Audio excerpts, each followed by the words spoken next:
Hi friends, ഇന്നത്തെ പുതിയ ഒരു വീഡിയോയിലേക്ക് എല്ലാ കൂട്ടുകാർക്കും സ്വാഗതം. ഇന്നത്തെ വീഡിയോയിൽ ഞാൻ നിങ്ങളെ പരിചയപ്പെടുത്തുന്നത് കിച്ചൺ കബോർഡുകളിൽ കൂടുതൽ സ്റ്റോറേജ് സ്പേസ് എങ്ങനെ ഉണ്ടാക്കാം,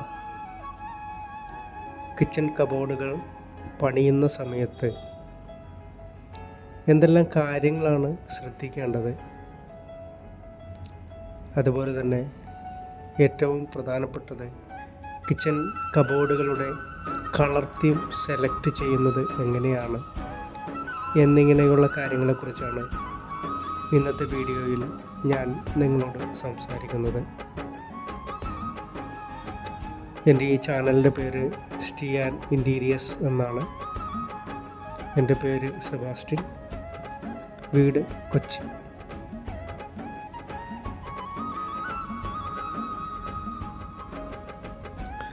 കിച്ചൺ കബോർഡുകൾ പണിയാൻ ആഗ്രഹിക്കുന്നവർ, അത് പുതിയ വീടാകട്ടെ റിനോവേറ്റ് ചെയ്യുന്ന വീടാകട്ടെ ഏത് വീടാണെങ്കിലും നമ്മൾ കബോർഡുകൾ ചെയ്യാൻ ഉദ്ദേശിക്കുന്ന ഭാഗത്ത്, അതായത് നമ്മുടെ വീടിൻ്റെ അടുക്കള വരുന്ന ഭാഗം കിഴക്ക് ഭാഗത്തേക്ക് ദർശനമായിട്ട് അടുപ്പ് ഇരിക്കത്തക്ക രീതിയിലാണ് കിച്ചൺ കബോർഡുകൾ വരേണ്ടത്. അപ്പോൾ ഈ ഭാഗത്ത് ചെയ്യുമ്പോൾ നമ്മളുടെ അടിഭാഗത്തായിട്ട് ഒരു ബേസ്മെൻറ്റ് കെട്ടിക്കൊടുക്കണം, അല്ലെങ്കിൽ നിർബന്ധമായിട്ടും മൾട്ടിവുഡിൻ്റെ കിച്ചൺ യൂണിറ്റുകളാണ് പണിയേണ്ടത്. അതല്ല എങ്കിൽ ഇപ്പോൾ തടി കൊണ്ട് ചെയ്യാൻ ഉദ്ദേശിക്കുന്നവരാണെങ്കിൽ ബേസ്മെൻറ്റ് ഒന്നുകിൽ സിമൻറ്റ് ഉപയോഗിച്ച് കെട്ടിക്കൊടുക്കുകയോ അല്ലെങ്കിൽ മൾട്ടിവുഡ് കൊണ്ടൊരു ബേസ് ഉണ്ടാക്കി വെച്ചിട്ട് അതിൻ്റെ മുകളിലേക്ക് തടി കൊണ്ടോ പ്ലൈവുഡ് കൊണ്ടോ ചെയ്യുന്ന കബോർഡുകൾ മുകളിൽ കയറ്റി വെച്ച് പിടിപ്പിക്കാവുന്നതാണ്. എല്ലാത്തിനും ഉപരിയായിട്ട് എന്തുകൊണ്ടും കിച്ചണിൽ ഉപയോഗിക്കാൻ പറ്റുന്ന ഒരു മെറ്റീരിയൽ എന്ന് പറയുന്നത് തടിയേക്കാളും ഏറ്റവും അഡ്വാൻറ്റേജ് ആയിട്ടും ഈടും നിൽക്കുന്ന ഒരു മെറ്റീരിയൽ മൾട്ടിവുഡോ അല്ലെങ്കിൽ WPC ബോർഡോ ആണ്. ഇതാണ് ഏറ്റവും കൂടുതൽ ലാസ്റ്റ് ചെയ്യുന്നത്. കാരണം കിച്ചണിൽ എപ്പോഴും സിങ്ക് വരുന്ന ഭാഗത്തൊക്കെ വെള്ളം വീഴാൻ സാധ്യത വളരെ കൂടുതലാണ്. അപ്പോൾ ഈർപ്പത്തിൻ്റെ അംശം കൂടുതൽ നിലനിൽക്കുന്നതുകൊണ്ട് മെറ്റീരിയൽ എപ്പോഴും നല്ല ക്വാളിറ്റിയുള്ള മെറ്റീരിയൽ തന്നെ ഉപയോഗിക്കുക. തടി കൊണ്ടാണ് ചെയ്യാൻ ഉദ്ദേശിക്കുന്നതെങ്കിൽ ബാക്ക് വശത്തായിട്ട് മൾട്ടിവുഡ് നിർബന്ധമായിട്ടും കൊടുക്കുക. കാരണം ഭിത്തിയിൽ നിന്നാണ് ചെതല് കയറാൻ വളരെയേറെ സാധ്യതയുള്ളത്. അപ്പോൾ മെറ്റീരിയലിൻ്റെ കാര്യത്തിൽ ഇങ്ങനെയാണ് ചെയ്യേണ്ടത്. ഇനി സ്റ്റോറേജ് സ്പേസ് ഉണ്ടാക്കുമ്പോൾ നമ്മൾ കൂടുതൽ ഡ്രോയറുകൾ ആഡ് ചെയ്ത് കൊടുക്കണം, അതല്ല എങ്കിൽ ഇന്നോട്ടക്കുകൾ ആഡ് ചെയ്യണം, ബാസ്ക്കറ്റുകൾ കൂടുതൽ കൊടുക്കണം. അതേപോലെ തന്നെ ഒരു ടോൾ യൂണിറ്റ്, ഇപ്പോൾ ചിത്രങ്ങളിലൊക്കെ കാണുന്ന പോലെ ഒരു ടോൾ യൂണിറ്റ് കൊടുക്കുകയാണെങ്കിൽ അതിലകത്ത് ഒത്തിരി സാധനങ്ങൾ നമുക്ക് സ്റ്റോക്ക് ചെയ്യാൻ സാധിക്കും. ഒരു ഫ്രിഡ്ജിൽ സാധനങ്ങൾ സൂക്ഷിക്കുന്നത് പോലെ നമുക്ക് സ്റ്റോക്ക് ചെയ്യാൻ സാധിക്കും. ഈ ടോൾ യൂണിറ്റുകളെ കുറിച്ചുള്ള ഒരു വീഡിയോ ഞാൻ ഈ ചാനലിൽ ഇട്ടിട്ടുണ്ട്. ഇത് കാണാത്തവരാണെങ്കിൽ അത് സ്റ്റിയാൻ ഇൻറ്റീരിയേഴ്സ് എന്ന പ്ലേലിസ്റ്റിൽ അത് അവൈലബിൾ ആണ്. കമ്മ്യൂണിറ്റിയിലും ഞാനത് ആഡ് ചെയ്തിട്ടുണ്ട്. കാണാത്തവർ അത് കണ്ടു കഴിഞ്ഞാൽ എല്ലാ കാര്യങ്ങളും കിച്ചൺ കബോർഡുകളിൽ എങ്ങനെയാണ് കൂടുതൽ ആക്സസറീസ് പിടിപ്പിക്കേണ്ടത് എന്നതിനെക്കുറിച്ചുള്ള എല്ലാ കാര്യങ്ങളും നിങ്ങൾക്ക് മനസ്സിലാവുന്നതാണ്. ഇനി കബോർഡുകൾ പണിയുമ്പോൾ, കിച്ചൺ യൂണിറ്റ് പണിയുമ്പോൾ ശ്രദ്ധിക്കേണ്ടത് വിജാഗരികളെക്കുറിച്ചാണ്. ഈ വിജാഗരികൾ എപ്പോഴും സ്റ്റീൽ തന്നെ ഉപയോഗിക്കാൻ ശ്രമിക്കുക, അല്ല എങ്കിൽ പെട്ടെന്ന് തുരുമ്പ് പിടിക്കാൻ സാധ്യത കൂടുതലാണ്. അതേപോലെ slow speed auto close inches കിട്ടും. അതിന് വില അല്പം കൂടുതലാണ്, എങ്കിലും അത് ഉപയോഗിക്കുവാൻ വളരെ എളുപ്പമാണ്. വളരെ തുറന്നു കഴിഞ്ഞാൽ താനെ അടഞ്ഞു പൊക്കോളും. അതൊരു നല്ലൊരു ഓട്ടോക്ലോസ് ആണ്. അതും സ്റ്റീൽ തന്നെ വാങ്ങിക്കുക. ഒരു സെറ്റിന് ഏതാണ്ട് 350 രൂപ 400 രൂപ വില വരും. സാധാരണ ഓട്ടോക്ലോസ് ആണെങ്കിൽ ഒരു 100 രൂപ താഴെയേ വരുള്ളൂ. ഇതാണ് രണ്ട് വിചാരികളും തമ്മിലുള്ള വ്യത്യാസം. സാമ്പത്തികം അനുവദിക്കുന്നവരാണെങ്കിൽ സ്ലോ സ്പീഡ് സ്റ്റീൽ തന്നെ വെക്കാൻ ശ്രമിക്കുക. അതേപോലെ പ്ലൈവുഡ് കൊണ്ടുള്ള കിച്ചൺ കബോർഡുകൾ പരമാവധി ഒഴിവാക്കുക. തടി കൊണ്ട് ചെയ്താലും കുഴപ്പമില്ല. മാക്സിമം മൾട്ടിവുഡോ WPC ബോർഡും കൊണ്ട് തന്നെ ചെയ്യുക. ലോങ് ലൈഫ് ആയിരിക്കും. അതേപോലെ കളറുകൾ സെലക്ട് ചെയ്യുമ്പോൾ എപ്പോഴും ലൈറ്റ് കളറോ സെലക്ട് ചെയ്യാൻ ശ്രമിക്കുക. ഒത്തിരി കടും കളറ് സെലക്ട് ചെയ്താൽ ഇപ്പോൾ ചിത്രങ്ങളിലൊക്കെ കാണുന്ന പോലെ കാണാൻ നല്ല ഭംഗിയായിരിക്കും. ഇതേപോലെ ഈ കളറ് ഒക്കെ ആണെങ്കിൽ നല്ല ഭംഗിയായിരിക്കും. ഡാർക്ക് കളറല്ലേ, കാണാൻ നല്ല ഭംഗിയായിരിക്കും. അതിന് കോമ്പിനേഷനായിട്ടുള്ളൊരു കളർ തീം വൈറ്റ് ഏതെങ്കിലും അപ്പർ യൂണിറ്റുകൾക്ക് കൊടുക്കുകയാണെങ്കിൽ വളരെ മനോഹരമായൊരു കളർ തീമായിരിക്കും. അതേപോലെ കടും കളറുകൾ, ചുവപ്പ്, അതുപോലെ കടും ചുവപ്പ് കളറ്, അങ്ങനെയുള്ള കളറുകൾ പരമാവധി ഒഴിവാക്കുന്നതായിരിക്കും കുറച്ചുകൂടി നല്ലത് എന്നാണ് എൻ്റെ ഒരു അഭിപ്രായം. ഒത്തിരി കണ്ടു കഴിയുമ്പോൾ നമ്മുടെ കണ്ണിനൊരു മടുപ്പ് തോന്നാൻ സാധ്യതയുണ്ട്. ലൈറ്റ് കളറുകളാണെങ്കിൽ എത്ര കണ്ടാലും നമുക്കതൊരു മടുക്കാത്തൊരു അനുഭവം ഉണ്ടാവുകയും ചെയ്യും.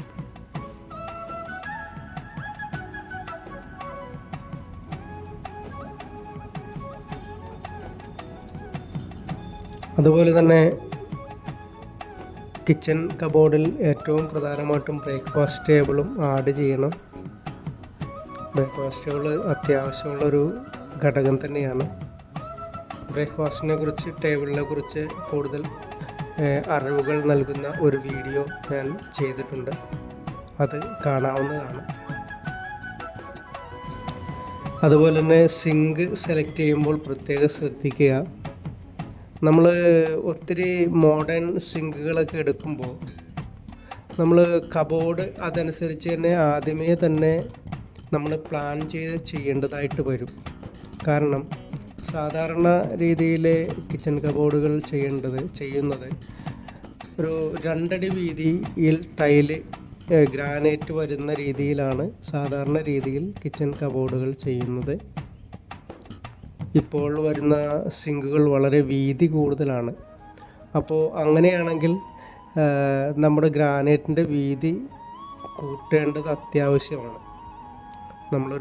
നമ്മുടെ വീട് ചെറിയ ഒരു വീടാണ്, ചെറിയൊരു കിച്ചണാണ് നമ്മൾ ഉള്ളതെങ്കിൽ അവിടെ നമ്മൾ ഒരു 2 അടി വീതിയിലുള്ള ഗ്രാനൈറ്റ് ആയിരിക്കും ഏറ്റവും അഭികാമ്യമായിട്ടുള്ളത്. അവിടെ കൊണ്ടുപോയി ഇപ്പോൾ വരുന്ന പോലെയുള്ള മോഡേൺ സിങ്ക് വെക്കാൻ ഒക്കത്തില്ല. കാരണം അത് വെച്ച് കഴിഞ്ഞാൽ ആ ഗ്രാനൈറ്റ് പൊട്ടിപ്പോകാൻ സാധ്യത കൂടുതലാണ്. അപ്പോൾ വലിയ സിങ്കുകളാണ് വെക്കാൻ ഉദ്ദേശിക്കുന്നതെങ്കിൽ കബോർഡിൻ്റെ വീതി കൂട്ടിപ്പണിയേണ്ടതായിട്ട് വരും. അപ്പോൾ 2 അടി വീതിയിലാണ് ഗ്രാനൈറ്റ് ഇടുന്നതെങ്കിൽ വലിയ സിങ്ക് വെക്കാൻ ഉദ്ദേശിക്കുന്നവർ അതൊരു 70 സെൻറ്റിമീറ്റർ 10 സെൻറ്റിമീറ്ററോളം വീതി കൂട്ടിപ്പണിതെങ്കിൽ മാത്രമേ വലിയ സിങ്കുകൾ നമുക്കവിടെ ഗ്രാനൈറ്റിൽ വെട്ടി ഉറപ്പിക്കാൻ പറ്റുള്ളൂ. അല്ലെങ്കിൽ ഗ്രാനൈറ്റ് പൊട്ടിപ്പോകാൻ സാധ്യത കൂടുതലാണ്. അതുപോലെ തന്നെ നല്ല വലിപ്പമുള്ള കിച്ചണാണെങ്കിൽ ഒരു ഹൈലൻഡ് കിച്ചൺ നടുക്ക് കൊടുക്കാൻ പറ്റും. അങ്ങനെ കൊടുക്കുകയാണെങ്കിൽ അത് കുറച്ചുകൂടി ഭംഗി കൂടുതലായിരിക്കും. അതേപോലെ തന്നെ ഉപയോഗിക്കാനും സൗകര്യം കൂടുതലായിരിക്കും. കാരണം നമ്മൾ പാചകം ചെയ്യുന്ന ആ ഭാഗം മാത്രം ഹൈലൻഡ് കിച്ചണിൽ ഉപയോഗിക്കാം. ഹൈലൻഡ് കിച്ചൺ എന്ന് വെച്ചാൽ സെൻറ്ററിലായിട്ട്, അതായത് നമ്മുടെ അടുക്കളയുടെ നടുഭാഗത്തായിട്ട് ഒരു കൗണ്ടർ ഉണ്ടാക്കുന്നതിനാണ് ഹൈലൻഡ് കിച്ചൺ എന്ന് പറയുന്നത്. അവിടെ തന്നെ അതിൻ്റെ മുകൾ ഭാഗത്തായിട്ട് ചിമ്മിനിയും കൊടുക്കാം. അപ്പോൾ അങ്ങനെയാണ് ചെയ്യുന്നതെങ്കിൽ ഈ കിച്ചൺ അടുപ്പ് വെക്കുന്ന ഭാഗം എപ്പോഴും ഹൈലൻഡ് കിച്ചണിലായിരിക്കും. അപ്പോൾ ബാക്കി വരുന്ന നമ്മുടെ ഭിത്തിയോട് ചേർന്ന് വരുന്ന സ്ലാബ് ഭാഗങ്ങളെല്ലാം തന്നെ വളരെ വൃത്തിയായിട്ടും ക്ലീനായിട്ടും കിടക്കും. അതൊരു പ്രത്യേക ഒരു ഭംഗിയായിരിക്കും അതിന്. സാധാരണ നമ്മൾ ചെയ്യുന്നത് ഹൈലൻഡ് കിച്ചൺ ഇല്ലാത്ത ചെറിയ അടുക്കളയാണെങ്കിൽ അവിടെ നമ്മൾ സാധാരണ സ്ലാബിൻ്റെ മുകളിൽ തന്നെയായിരിക്കും അടുപ്പ് വെക്കുന്നത്. അപ്പോൾ അടുപ്പിൻ്റെ പാത്രങ്ങളും എല്ലാ സാധനങ്ങളും അതിൻ്റെ തൊട്ടടുത്തൊക്കെ തന്നെയായിരിക്കും ഇരിക്കുന്നത്. ഇത് ഹൈലൻഡ് കിച്ചൺ ആണെങ്കിൽ ഈ പാത്രങ്ങളും സാധനങ്ങളെല്ലാം ഈ ഹൈലൻഡ് കിച്ചണിൽ തന്നെ ഇരിക്കും. ബാക്കി ഭാഗത്തെല്ലാം വളരെ വൃത്തിയായിട്ടും ക്ലീനായിട്ടും കിടക്കും. അതൊരു സ്ഥലം സൗകര്യമുള്ള കിച്ചണിൽ മാത്രമേ ഈ ഹൈലൻഡ് കിച്ചൺ ഉപയോഗിക്കാൻ പറ്റുകയുള്ളൂ.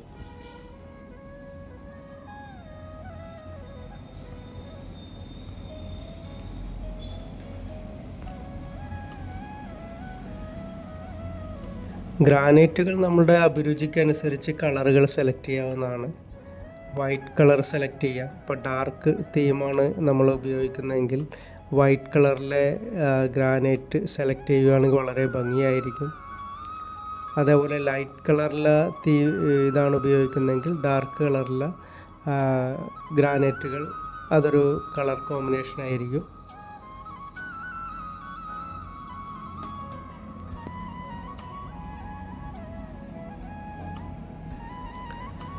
അപ്പർ യൂണിറ്റിൻ്റെ അടിഭാഗത്തായിട്ട് നല്ല വൃത്തിയുള്ള നല്ല ഭംഗിയുള്ള ടൈലുകൾ ഒട്ടിക്കാവുന്നതാണ്. അപ്പോൾ അതൊരു വാൾ ടൈലുകൾ അവിടെ ഒട്ടിക്കുക. അല്ല എങ്കിൽ നല്ല ഭംഗിയായിട്ട് പെയിൻറ്റ് ചെയ്തിടുക. ഏതായാലും അടുപ്പ് വരുന്ന ഭാഗത്ത് നിർബന്ധമായിട്ടും വാൾ ടൈലുകൾ ഒട്ടിക്കേണ്ടത് അത്യാവശ്യമാണ്. കാരണം ചിമ്മിനി ഉപയോഗിക്കുന്നവരാണെങ്കിൽ നമ്മൾ പാചകം ചെയ്യുമ്പോൾ അതിൻ്റെ എണ്ണയും മറ്റുമൊക്കെ തെറിച്ച് എപ്പോഴും ഭിത്തിയിൽ വീണ് അഴുക്കാകാൻ സാധ്യതയുണ്ട്. അപ്പോൾ വാൾ ടൈൽ ഒട്ടിക്കുമ്പോൾ നമുക്കത് തുടച്ച് എപ്പോഴും വൃത്തിയാക്കി ക്ലീൻ ചെയ്ത് ഇടാനായിട്ട് നമുക്ക് സാധിക്കും.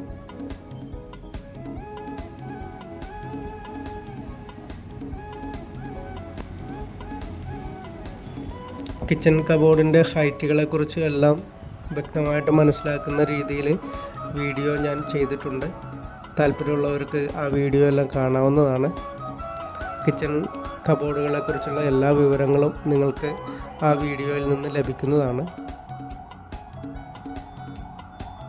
അതുപോലെ എൻ്റെ ഈ ചാനലിൽ ഞാൻ ഉൾപ്പെടുത്താൻ ശ്രമിക്കുന്നത് ഒരു വീടിന് ആവശ്യമുള്ള എല്ലാ വിവരങ്ങളുമാണ്. തടിപ്പണി സംബന്ധമായ വിവരങ്ങൾ, കട്ടില, ജനൽ, ഡോറ് എന്നിങ്ങനെയുള്ള തടി സംബന്ധമായ കാര്യങ്ങൾ, ഇതിൻ്റെ എല്ലാം ഡിസൈനുകളും മെയിൻ ഡോറിൻ്റെ ഡിസൈനുകളും എല്ലാം ഈ ചാനലിൽ നിന്ന് നിങ്ങൾക്ക് ലഭിക്കുന്നതാണ്. തീർച്ചയായും എൻ്റെ ഈ ചാനൽ നിങ്ങൾ സബ്സ്ക്രൈബ് ചെയ്യുക. അതേപോലെ ലൈക്കും ഷെയറും നൽകുക. അതേപോലെ ഇൻറ്റീരിയൽ സംബന്ധമായ എല്ലാ വിവരങ്ങളും ഈ ചാനലിൽ നിന്ന് നിങ്ങൾക്ക് ലഭിക്കുന്നതാണ്. ഈ ചാനലൊന്ന് സബ്സ്ക്രൈബ് ചെയ്യുകയാണെങ്കിൽ എല്ലാ വിവരങ്ങളും സെർച്ച് ചെയ്താൽ നിങ്ങളുടെ വിരൽത്തുമ്പിൽ എത്തുന്നതാണ്. വീട് സംബന്ധമായ എല്ലാ വിവരങ്ങളും ഈ ചാനലിൽ ഞാൻ ഉൾപ്പെടുത്തിയിട്ടുണ്ട്. മെയിൻ ഡോറുകളുടെ വെറൈറ്റി കളക്ഷനുകൾ ഞാൻ ഉൾപ്പെടുത്തിയിട്ടുണ്ട്. അതുപോലെ നിങ്ങളുടെ വിലയേറിയ നിർദ്ദേശങ്ങളും അഭിപ്രായങ്ങളും കമൻറ്റ് ചെയ്യുക. ഇൻറ്റീരിയൽ സംബന്ധമായ എന്തെങ്കിലും സംശയങ്ങളൊക്കെ ഉണ്ടെങ്കിൽ തീർച്ചയായും നിങ്ങളെ ഞാൻ സഹായിക്കുന്നതാണ്. നിങ്ങളൊന്ന് കമൻറ്റ് ചെയ്താൽ മതി, ഞാൻ നിങ്ങളെ തീർച്ചയായും സഹായിക്കും.